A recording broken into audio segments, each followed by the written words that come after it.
Good evening, Comstock and Davison family. How are you? Dobre večer. Jak sprave, jak się masz? Hello everyone. This is Wes, all the way from, I'm sitting in Stare Miasto, which means the old square of Krakow in Poland. Maybe you can see the old center behind me and the very famous church. I think St. Matthew's. Insert generic saint's name here, church. I'm sending you a message to say happy birthday, Grandpa, and happy birthday, Grandma. Grandpa, your birthday was last month, 2 days after me, so I think you're just a little bit younger than me. And Grandma, you've got a birthday in 2 or 3 weeks. So I want to say I love you all. You two are some of my biggest heroes. You have seen things, and experienced things, and lived through so much of life. You've given so much to this world, and you've given, most importantly, so much to your family. So we're very, very thankful for that, all the cousins. I'm sorry I can't join you all for this celebration. My big celebration with the family was being at Reed and Allie's wedding, which was such a moving, wonderful, holistic, and spiritual experience, I think, for us all. But I miss you all, and I cannot believe the amazing detail that Uncle Gary... Dziękuję bardzo. Dinner just arrived. It's 3 Polish sausages. Mm-hmm. And my beer is holding up the camera right now. Don't tell Grandma that I'm drinking beer, okay? Okay. This thing might be good to put the camera up. This is a kind of a work in progress, as most things in my life are in the Peace Corps, so please bear with me. I'm going to try to put the camera up a little bit higher, okay? Maybe that'll work a little better. Alright, that's better. You can see more of the town now. So, I don't want to make this video too long, but I am amazed at the detail the whole family put in and the orchestration of having the amazing family reunion. Congratulations. I hope you all had safe travels. What an amazing time to celebrate our matriarch and patriarch, the two people who really have inspired us. They've shown us what it means to be good Christians, to be strong characters, and most of all, just to be loving people. As I said earlier, you both have lived through so much in the world and so much in your own lives. You've loved and you've lost, and you've been the backbone of our family, as our own family has been through good times and trying times. So I just want to say I'm very sorry I'm not there, but I love you all. And Uncle Gary asked us all to share specifically a Grandpa Roy story. I very famously have talked about the story in the past. I even wrote it down about Grandpa always driving me to cello lessons. So I won't focus on that story as much, but I'd like to focus a little bit more on memories at 714, of helping Grandpa with raking leaves. It seemed like every year at 714 another big tree in the backyard unfortunately succumbed to disease, but Grandpa always loved to go in the backyard, rake up the leaves into big piles. I remember helping Grandpa to put up the tire swing, the one that I think Austin spray painted gold in one of his phases? Question mark? I remember always helping Grandpa with the fires, starting fires, and being mesmerized. And Graham and I would jokingly sneak up when no one was looking and put our butts up by the fire and pull our pants down just enough so we could roast the buns, as Aunt Karen would probably say. So we thought that we were being really sneaky and bad because we were mooning the fire that Grandpa had just made. 2 stupid little kids, I suppose. But I remember laying there trying to pretend like I was paying attention to Bulls games when Grandpa Douglas and Uncle Gordy would be glued to the screen and trying to show slight interest. But it was always exciting to watch because of the energy of Grandpa and how much he loved it. I remember Grandpa kind of being out doing things, weeding and whatnot, when Grandma and I are sitting being lazy, watching the cars go by and guessing the color of the car on the swinging front porch bench. And so many memories. I remember sitting in the back seat with Douglas in one of the many LeSabre editions. Now that you have a Toyota, I just don't know who you two are anymore. It's just confusing for me.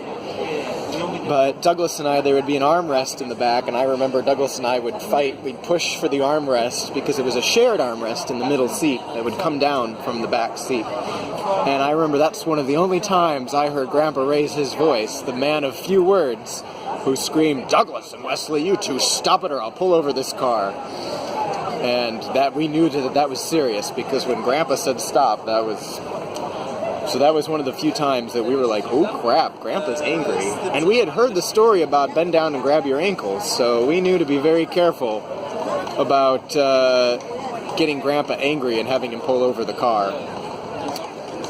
We all remember Grandpa's scary woodroom, where the previous owner who lived there probably kept the bodies, and Grandpa's creepy decapitated doll that was hanging by a noose in the garage, and Grandpa's strange garage. Grandpa just kind of had corners of the house that were Grandpa's area. They were always just a little bit chaotic. I also remember Grandpa's humongous freezer that was the size of an Egyptian sarcophagus. Though there were no mummies inside, there were those frozen popsicle pops that we loved to get out. And Grandpa put a large 20-pound weight on the sarcophagus freezer until Taylor took it off to use for as a part of his weights. And I just remember thinking that this was normal, that all people had weights on their freezers, and that freezers didn't close all the way. But now I realize that was just a very, very strange Comstock thing. And it was easier just to put something heavy on top of it, like a cinder block or a weight, than to try to put a new freezer in that basement. I think that house was built around that sarcophagus, by the way.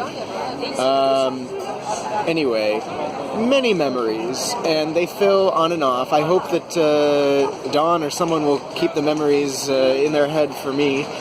If I come out to visit, I don't know, maybe one of these days I'll just swing out to Chicago. Wink.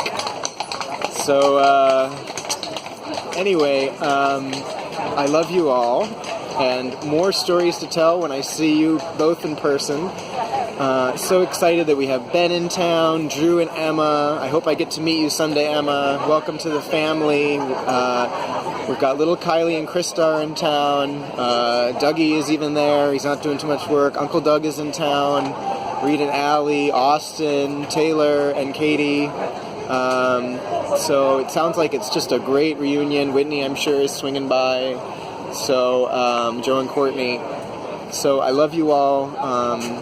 It's great to get your emails, and congratulations again, Grandma and Grandpa, on successful life, a happy life, and a life that I hope that you recognize that we all really believe you have lived so fully and so well, and with so much richness, so much depth of character, and the two of you have just really stood the test of time together, and you are an example of what it means to be two people in love, two people who care about each other, and two people that have produced really just a solid connection of family.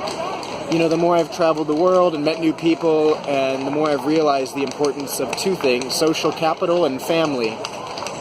And social capital is, part of that is family, but that's also the ability to have networks, connections, and intelligence, education, critical thinking, the ability to meet people and ask hard questions of the world. And Rory and Marie always taught us to do those things. Grandpa is such an intellectual. I still remember Grandpa pulling out the Quran with notes, and I thought, how many of my friends, people that went to Wheaton College or grew up in Wheaton, Illinois, whose grandparents have read the Quran and have taken an interest, how many of them have voted for Barack Obama? Wow, probably not so many. So I always thought that was really cool. But besides the social capital, you all taught us the importance of family, and you've stood with us through the thick and the thin. I've realized, having lived with other families now in different countries, that not everyone has close family relationships. And really, I think our family is more the exception than the norm. So I have to say that the backbone of that family is obviously the two of you. And because you have formulated and formed such strong 4 children who found strong, wonderful people to be in their lives to marry and produce children with, it's you've just created such a strong line in family, and it shows at every family wedding, at every family get-together, how strong we are and how close we are and how much we can share. And the fact that you both grew up with conservative, strict families, and you've grown to love the plethora of experiences and values, ideologies, lifestyles, and ideas of your children and grandchildren, and now even great-grandchildren. I think that speaks a testament to who you are as people. I just got water dumped down my back from the umbrella. Whew, that's cold. Anyway, I'm going on 11 minutes now in this video. You can tell I don't have a lot of friends to talk in English to. Can you tell? Desperate. Anyway, my food's getting cold, so as we say in Poland, smacznego, which my mother thinks is smashed bagel, smacznoho in Ukrainian, and bon appetit. Happy Father's Day, Grandpa. Happy Mother's Day, Grandma. Happy birthday to you, Grandma, and happy birthday to you, Grandpa. And have a lovely celebration, Comstocks and Davisons. We love you all. Safe travels. Give each other all big hugs from me, big kisses, and say hi on Facebook. Goodbye.